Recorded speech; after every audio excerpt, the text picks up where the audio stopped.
حضور اکرم صلی اللہ علیہ وسلم کے ارشاد کے مطابق عید الفطر اور عید الاضحیٰ یہ مسلمانوں کی خوشی کے موقع ہیں، خوشی کے دن ہیں،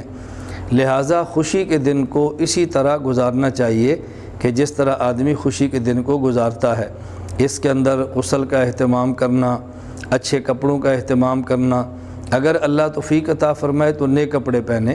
اگر نئے کپڑے خریدنے کی وسعت اور گنجائش نہیں تو اپنے کپڑوں میں سے جو اچھے کپڑے ہیں وہ پہنیں۔ سب سے بہتر سفید کپڑے ہیں، اس دن سفید کپڑوں کا اہتمام کرنا، خوشبو کا اہتمام کرنا، اور اپنے ساتھ عیدگاہ جاتے وقت کسی غریب اور مسکین کی انگلی پکڑ کر اس کو ساتھ لے کر جانا، اس کو اپنی خوشی میں شریک کرنا، اس کا اہتمام کرنا چاہیے۔ اور عیدگاہ جب جائیں ایک راستے سے جائیں اور دوسرے راستے سے واپس آئیں، یہ سنت طریقہ ہے۔ اور عیدگاہ کی طرف جاتے ہوئے تکبیرات کا بلند آواز سے کہنا یہ سنت طریقہ ہے۔ اور عیدگاہ میں جب جائیں عید کی نماز بھی پڑھیں، خطبہ بھی سنیں، اور بڑے تحمل اور سکون کے ساتھ، اگر کچھ خطبہ لمبا ہو جائے، کچھ گفتگو لمبی ہو جائے، اس میں جلد بازی کا مظاہرہ نہ کریں، بلکہ آدمی کو چاہیے کہ ایسے موقع پر بڑی ہمت استقامت کے ساتھ عیدگاہ میں بیٹھے، بیان بھی سنیں، خطبہ بھی سنیں، اور خطبہ دینے والے عالم کو عقیدت اور قدر کی نگاہ سے دیکھے،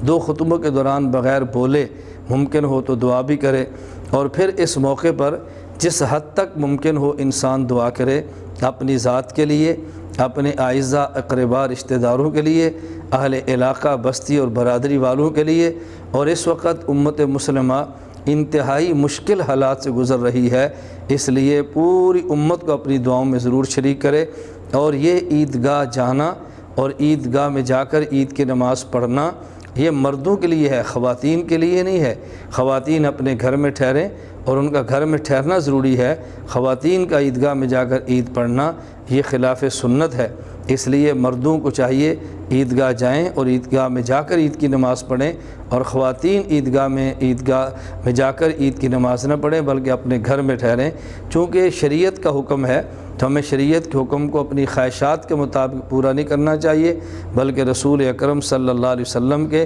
مبارک عمل اور ارشادات کی روشنی میں شریعت پر عمل کرنا چاہیے۔ ہم دعا بھی کریں، اللہ تعالی ہم سب کو معاف فرمائے، ہمارے دوست احباب کو معاف فرمائے، اعزاء اقرباء کی اللہ حفاظت فرمائے، پوری امت مسلمہ کے حال پہ اللہ رحم فرما دے، اللہ ہماری جان، مال، اولاد اور ایمان کی حفاظت فرمائے۔ وآخر دعوانا ان